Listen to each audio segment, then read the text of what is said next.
Okay, before we hop into Substance Designer, once again, I do want you to check out the store page because we're going to be using Paintbox 2 to build these materials. Again, I'm using the base $20 version. This includes all the nodes that you could need to build these materials.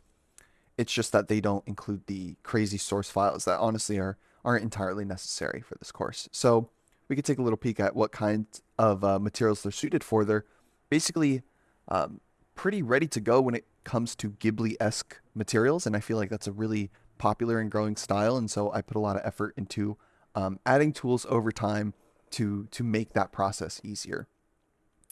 We could see one of the first demo environments I had made when developing these products too, and you could take a little bit of a look at kind of how this operates, right? If you're a substance designer beginner and you create some random noises together, close enough to what you're trying to achieve, just a couple of extra nodes can really push it far. And we have some kind of cheat sheet nodes to be able to do very repetitive tasks a lot faster, uh, including some fun color nodes to kind of bake in light into our materials, so on and so forth. This thing goes crazy. I think there's a lot of value in this product. So on my page, I can't I can't download it off here. Again, the discount code is FastTrack25. So once you check that out, it should be in your ArtStation library. And once you download that, I'll go ahead and open up Substance Designer and we'll see how this all operates together. So I'll see you in a second. Okay, so I'm gonna go ahead and open up Substance Designer, and from Paintbox 2, the nodes that I want to look at are in the nodes SBSAR folder. Um, we are pretty much going to be ignoring the nodes in this trim folder, but the generators and filters are some pretty powerful shortcut nodes that we'll be using in the process of this course. So I will go ahead and start by making a new project, and I'll call this Village Materials. I'm okay working with 2K. I don't think we need to go lower, and I don't think we need to go higher. I am okay getting us a little preset, which is the metallic roughness, because we're making a PBR material, right? So I'm going to press OK. And I suppose I could be kind enough to just give a little bit of a breakdown on how these output nodes are working. I'm not going to have time to be able to show you how every node in Substance Designer works, but we're going to be, operating in a very live way. So if you need to, just copy what I'm doing. But if you see sliders and options that you think make your material look better, while you follow along, please feel free to do that. And as well, you're not even forced to, right? So the main shape generator in Designer is the tile sampler or tile generator. Tile sampler has a couple more options, and then you'll work with the generator, and you're like, oh, I just need that one option, and it just so happens it's in here. So maybe I want dots. So if I change the pattern to a disc, we already have something like tiling, like a one of those plastic floors. So how do we translate this shape into this material? Well, the base color, maybe in real life it'd be something like yellow. So we know that a color file should probably plug itself into the base color. Not a fan of that hue. There we go. And for the normal, we understand that these dots would go up into the surface a little bit, and then light might bend around the edges. And so the way we generate this normal map is through the magical height map. We put a ton of work into the height map from here. A node goes here, goes over there, swings around here, and it all plugs into the height at the end. And I'd say the height input that we're working on, that is so easily converted into these ones. I'll show you that process right now. With this shape, like I said, I want it to go up a little bit. So by changing the bevel size, it's almost like looking at it from a top-down distance. We know that these edges are now changing up a little bit.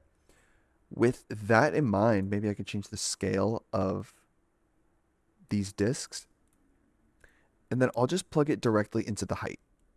Now we see it affecting the height, but we can't really tell what it's doing to the surface, and that's because we're missing the other parameters. So for the normal, it's as easy as plugging the height into the normal node. And you can change the intensity. And now the surface knows how to read where the light is bending around the surface. And furthermore, if you take that same height map and plug it into an HBAO node, that is generating the fake ambient occlusion in between the height So we're already getting a pretty nice looking material. We could pretend that this was metal, and in real life, metal is either black or white. Uh, I'm no genius. There could be instances where some materials out there in the real world have a half value. Perhaps it was manufactured that way. But most of the time, we're playing either between full white or full black. However, I will say for stylized, in between can be perfectly valid depending on, what the goal is. So I'll leave that at black for now. And for roughness, that is just the shininess. If it's black, it's super shiny. If it's white, it's very rough. So as I drag that along, we can see the shininess of this change. Something that is very, very common, in fact, is to invert the ambient occlusion node. And if we just get some control over that with the levels node, we're basically saying where there's more shadow, it's less shiny. And where there's less shadow, it's more shiny. So if I plug that into there, you can barely tell, but at the same time, we know that these darker parts are just not going to be as shiny. And so we're playing with blacks and whites, getting the features that we need. As long as you know how these output nodes work, you're basically already a master of designer. Then it gets difficult in terms of, well, how do I achieve this specific shape that crosses away this way? And I'm no expert. You learn that every single time you hop into this program. So we'll be discovering new things, maybe switching nodes around if we need to. There might be settings live that I feel worked better than my previous practice, and that's kind of how um, this software operates. It's great for creativity, and it's also a little finicky. For preview purposes, one last thing I'll show you is to boost up that tessellation factor. It's not too expensive, so I believe, and you can always change the height scale. And sometimes during the development process itself, I'll keep it at 0, but 1 is perfectly okay. So that was our test material. And I think first I want us to make a grass material. So I'm going to go ahead and click on new graph. Actually, not new graph. We'll just duplicate this. So I'm pressing Command C here, clicking on the package, and pressing Control V. I will save the package. That's what's going to hold all of our materials. And I'll just put it in the projects folder. Okay, so in a second, we'll get started on the grass. Okay, we're going to get started on the Substance Designer Adventure. I'm going to save some of my talking energy because this is going to be a battle of attrition. So I'm going to delete this first one. I just wanted to show you guys how to copy and paste materials. And I'm going to rename this with F2 or double clicking. And the first one I want to tackle is the grass. Like before, we're actually... luckily for you guys, my glasses broke, so now we're going to zoom in extra hard on these nodes. The first thing we're going to start with is the tile sampler grayscale.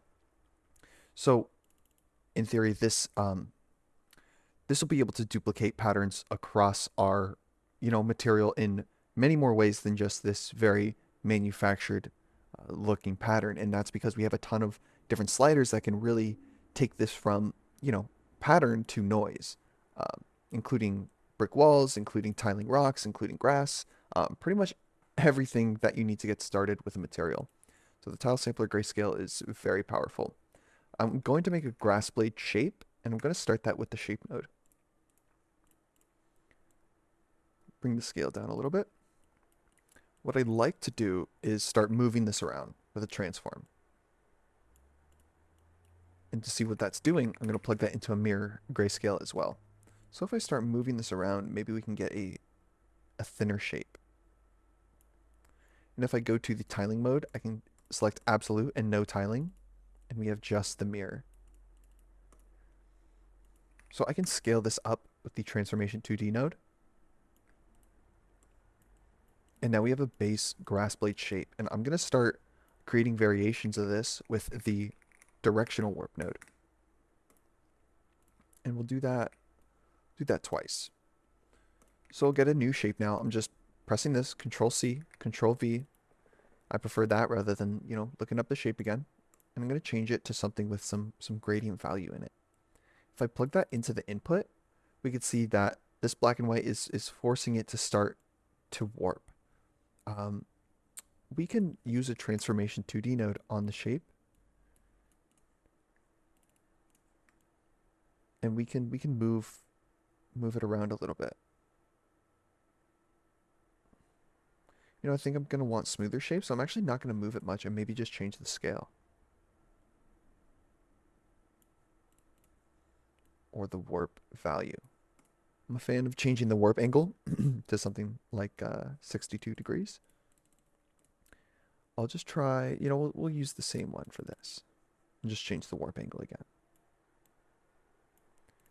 This one's 20. Maybe we could try something more intense, like 50. And we do have 3 grass blades now, and in the tile sampler grayscale, I'm just going to go ahead and set it to pattern input and set it to 3. We can go ahead and plug each one in.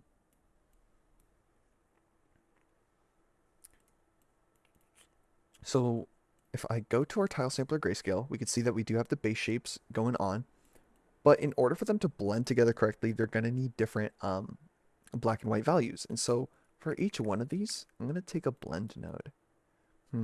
Or maybe we should just do it once after this original one.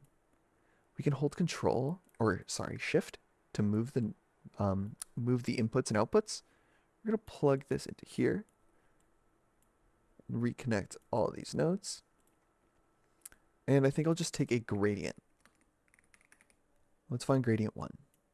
I'll plug it in and set it to multiply. So now we have a little bit of a different height value going on. We could even use the levels node in between these two. And we could clamp it a little bit more. Get something kind of intense going on. We don't have to clamp it too much though. So back in the tile sampler, I think what I'd like to do is we'll start scaling these up. And we'll increase the amount. Let's go to something, maybe 128 is too much. Let's try 70, 70. Looks like we might need a little bit of random rotation. So I'm scrolling down, adding a little bit of that. And we're going to increase the scale more. I don't really want black values in between there, which means we'll also have to increase this. Let's try...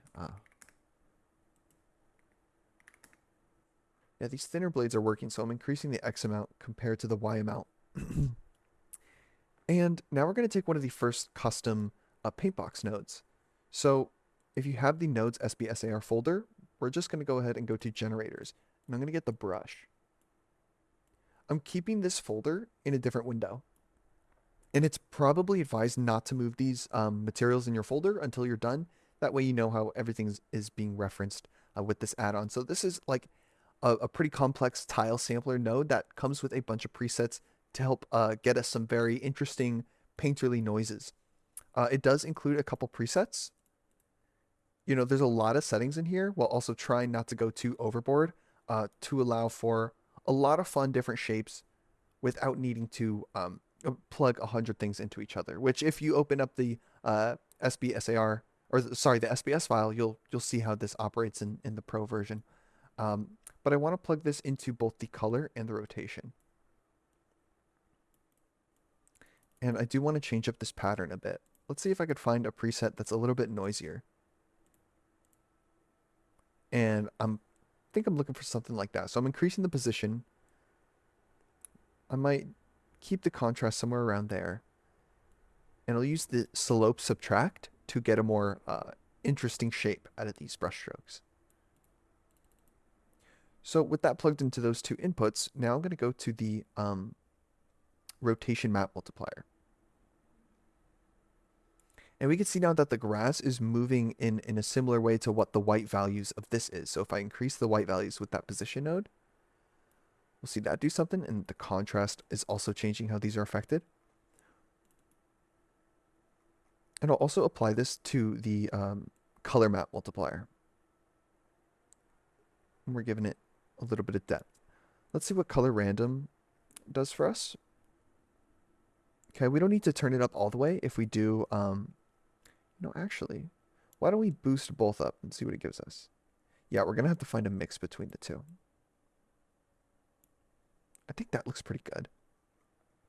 So for our grass, we're not necessarily going to bevel it, but we're going to be doing some things to add some detail in it. So let's organize this really quick, because these are grass blades.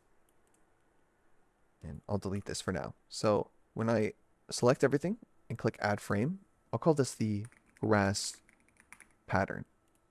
And we'll go ahead and get started on the grass details in just a sec. because these are grass blades. And I'll delete this for now. So when I select everything and click add frame, I'll call this the grass pattern. And we'll go ahead and get started on the grass details in just a sec.